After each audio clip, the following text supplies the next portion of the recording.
ઉપર છે અને એટલા માટે થઈ અને સંત પુનિતને ગાવું પડ્યું, ભૂલો ભલે બીજું બધું પણ મા બાપને ભૂલશો નહીં.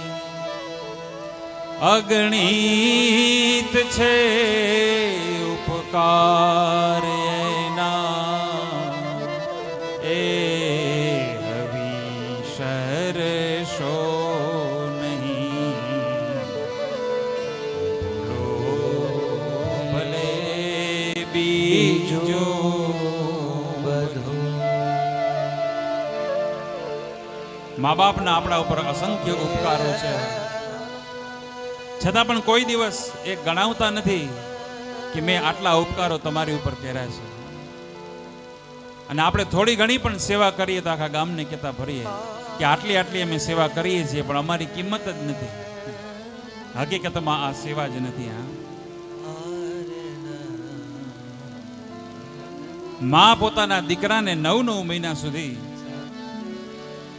પોતાના પેટમાં રાખે તો પણ કોઈ દિવસ કોઈને કહેતી નથી. અને દીકરો મા બાપને એના ફ્લેટમાં રાખે તો આખા ગામને કહેતો ફરે કે મા બાપ મારી સાથે રહે છે, મા બાપને હું રાખું છું.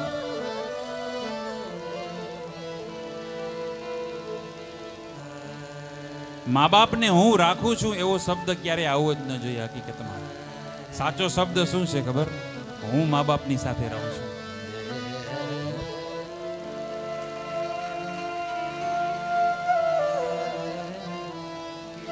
પણ આવું લગભગ દુનિયામાં ક્યાંય સાંભળવા ન મળે.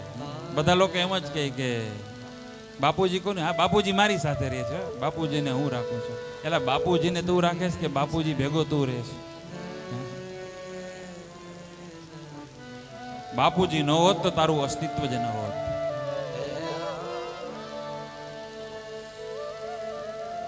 યાદ રહે, દુનિયાભરના આશીર્વાદ ભેગા કરીને પણ તમારું કામ નહીં થાય.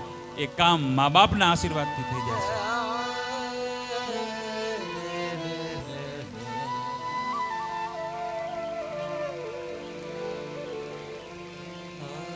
મા બાપને આપણે શું આપી શકીએ?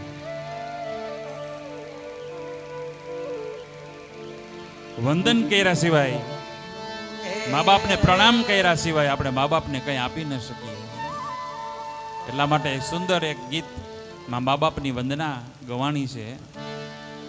એક પંક્તિ આપણે ગાઈ લઈએ, બહુ સુંદર, મને તો બહુ ગમે છે. मुझे इस दुनिया में लाया, मुझे बोलना चलना सिखाया. ओ मात पिता तुम्हें वंदन, मैंने किस्मत से तुम्हें पाया. मात पिता तुम्हें वंदन, किस्मत से तुम्हें पाया. मुझे इस दुनिया में लाया, मुझे बोलना चलना सिखाया. ओ मात पिता तुम्हें वंदन, मैंने किस्मत से तुम्हें पाया. ओ मात पिता तुम्हें वंदन, किस्मत से तुम्हें पाया. मैं जब से जग में आया, बने तब से शीतल छाया. कभी सहलाया गोदी में, कभी कंधों पे बिठाया. मेरे सर पर हाथ रख कर बस प्यार ही प्यार लुटाया. ओ मात पिता तुम्हें वंदन, मैंने किस्मत से तुम्हें पाया. मुझे इस दुनिया में लाया,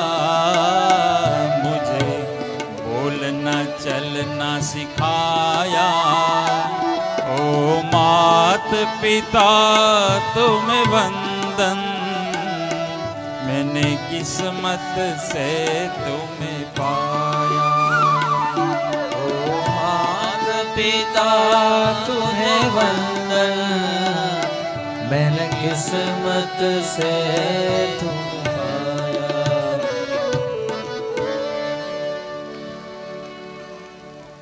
આપણે મા બાપને શું આપી શકવાના હતા? મા બાપ જ પોતાનું સર્વસ્વ સમર્પિત કરી દે છે આપણા માટે થઈને. અને યાદ રહે, આપણે મા બાપની સેવા નહીં કરીએ તો આપણા છોકરાઓ આપણી સેવા કરશે, ભૂલી જ જાઓ. સંતાનથી સેવા ચાહો તો સંતાન છો સેવા કરો, જેવું કરો તેવું ભરો, એ ભાવના ભૂલશો નહીં.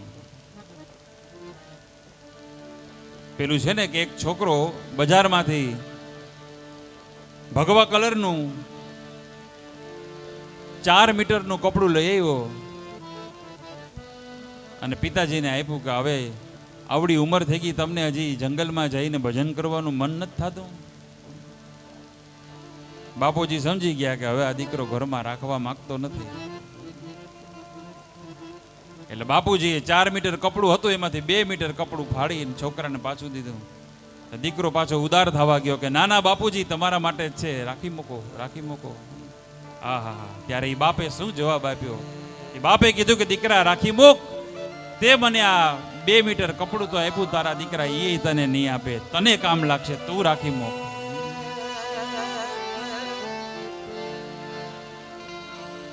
સંતાનથી સેવા ચાહો તો સંતાન છો સેવા કરો.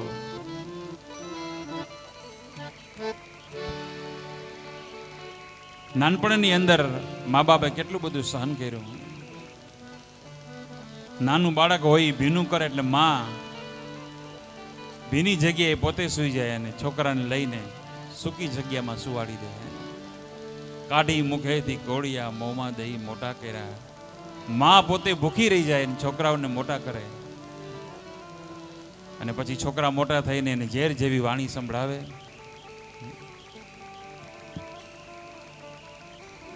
પેલું છે ને કે મેં લગભગ પેલા દિવસે જ વાત કરી હતી કે દીકરાનો જન્મ થાય એટલે મા બાપ પેંડા વેચે, અને એનો એ દીકરો મોટો થઈને મા બાપને વેચે કે મા મારે ત્યાં અને બાપા તારે ત્યાં. 2 ભાઈઓ હોય તો પછી એમ કે બાપાને હું રાખું, માને તું રાખ. મા બાપના ઉપકારો એટલા બધા છે કે કલાકો સુધી બોલ્યા કરીએ તોય પણ બોલી ન શકાય. આપણી કથાના બધા જ યજમાનોને હું ખૂબ ખૂબ આશીર્વાદ આપવાનું મન થાય કે પોતાના પિતૃઓને માટે થઈને એણે આટલું આટલું કર્યું છે આ કથાની અંદર.